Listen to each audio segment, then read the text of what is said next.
Olá, tudo bem? Meu nome é João Paulo, sou professor de História e o tema da aula de hoje é o governo Geisel e o seu pragmatismo responsável. Bom, o governo do Geisel, como vocês sabem, começou logo após o milagre econômico. Começou ali na época da transição do governo do Médici para o governo dele, do Geisel, e aí o governo Geisel irá instaurar o segundo PND, que é o segundo Plano Nacional de Desenvolvimento. Como que foi baseado esse PND? Em dois pilares. O primeiro, o estímulo às indústrias de bens de produção, ou seja, o Brasil precisava produzir as suas necessidades dentro do país para evitar as importações, as tão temidas importações, e equilibrar as suas balanças, e para isso investiu grandes recursos nessas indústrias e em recursos nacionais, recursos federais, recursos do governo. Bom, o PND o segundo PND, ele foi teve um misto de sucesso e de fracasso, como todos os planos econômicos brasileiros. Porém, o que o governo do Geisel vai fazer, estando dentro deste PND? É o investimento na matriz energética. Por quê?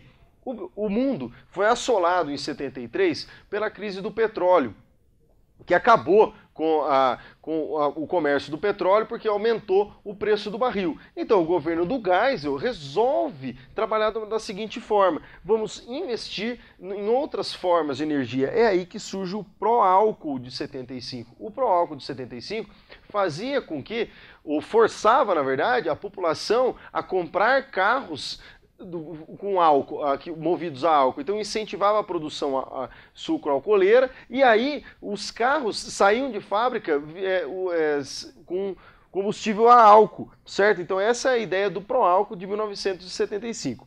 Outro ponto, o Brasil começa a trabalhar com o seu programa nuclear brasileiro, onde começa a investir em tecnologia para poder produzir energia a partir do urânio, a partir do enriquecimento de urânio, que o exemplo mais famoso é a construção das usinas de Angra 1 e Angra 2 no Rio de Janeiro, que estão aqui nessa relação do programa nuclear brasileiro. Então, para fixação, o investimento na matriz energética se resume a 2 pontos. O pró-álcool, o incentivo à produção de álcool, o incentivo à troca dos carros de combustível de gasolina, de combustível de matriz oriundo do petróleo, e o programa nuclear brasileiro.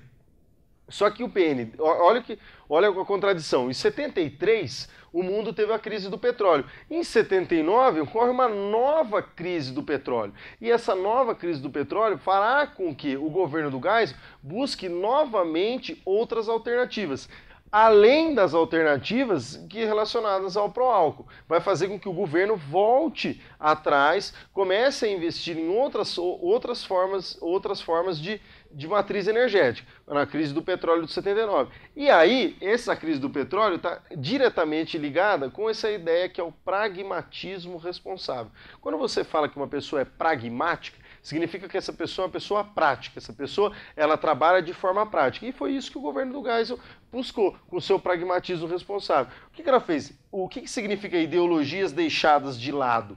Imagina assim, um mundo polarizado na Guerra Fria entre União Soviética de um lado e Estados Unidos do outro.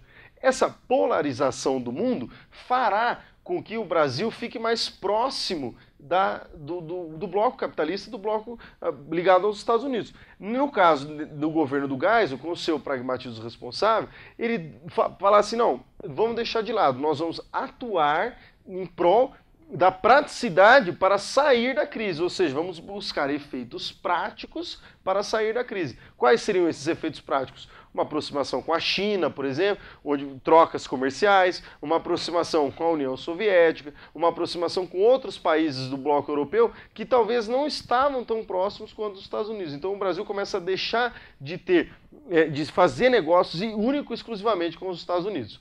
Bom, eu acho que é isso, o governo do Geisel e o pragmatismo responsável. Muito obrigado pela atenção.